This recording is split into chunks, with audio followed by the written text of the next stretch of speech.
Hi, I'm Tim. Welcome to Tim's Time. Well, we began Tim's Time again last week, and I wanted to encourage you to continue to pray and to seek and to, just really basically announce our dependence on God for His strength and His grace in the midst of some crazy, crazy times. And, there are a series of things that this COVID-19 virus, pandemic, epidemic, stress, full-time, whatever it is, I've learned some things and God's shown me some things. And so I just want to share them over the next couple of weeks with you. We're seeing the light at the end of the tunnel, and pretty soon I anticipate our church family being back in the worship center or sanctuary, and as will yours if you're watching and you're a guest. But in the meantime, let me just encourage you as you spend your quiet time this week and as you spend some reflective time to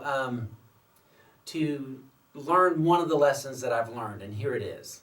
I've rediscovered the value of touch. I did this experientially and intellectually.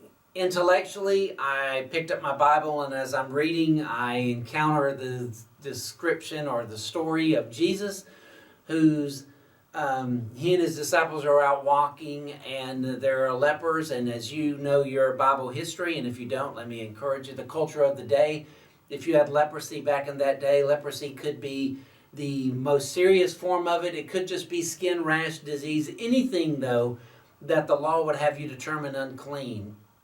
You then bore responsibility to remove yourself from proper society, stay out of that circle, isolate yourself, and when you came into proximity with any of those individuals in that circle, you had to announce that you were coming, and you had to announce that you were unclean. And so it was not uncommon for lepers to wander through day after day after day, encountering people, almost announcing or pronouncing, unclean, unclean, unclean, unclean. Imagine, by the way, it's another sermon for another day. Imagine, by the way, the self-esteem, self-worth issues that would come from announcing that day after day after day about yourself. That's another sermon for another day. For our purposes, Jesus encounters the lepers, and not only does he break the barrier and close the gap, not only does he bring healing to the leper, which is unbelievable in its own right and miraculous, but Luke tells us that there's one episode, Luke, the doctor who wrote the gospel, by the way, who says Jesus touched the leper.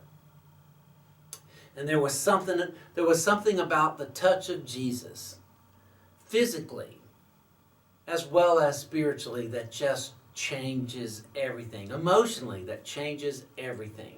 And so just a Tim Coker belief, Jesus touched the leper in this case. Well, why did he do that?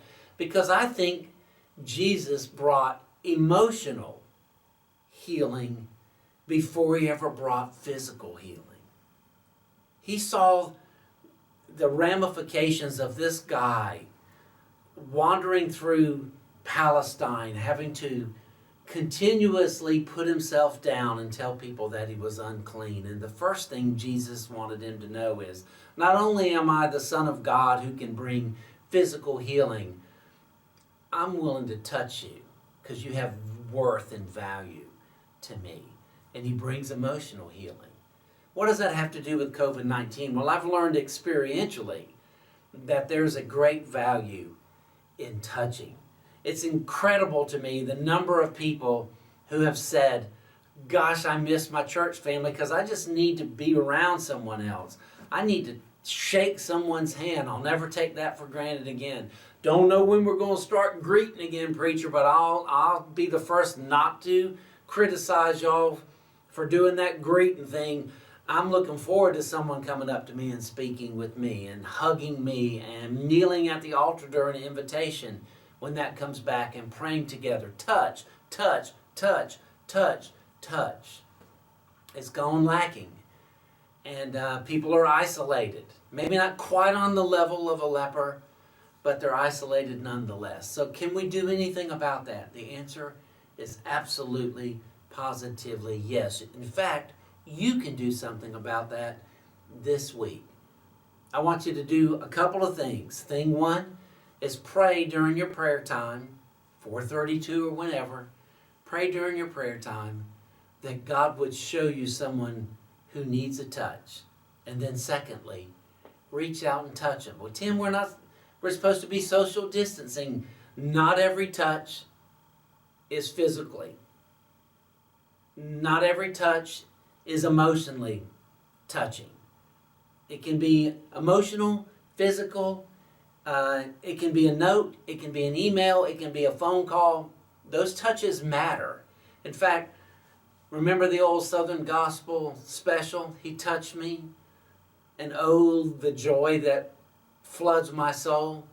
That's writing of a spiritual touch, not physical. But I felt it physically when He touched me as a 19-year-old.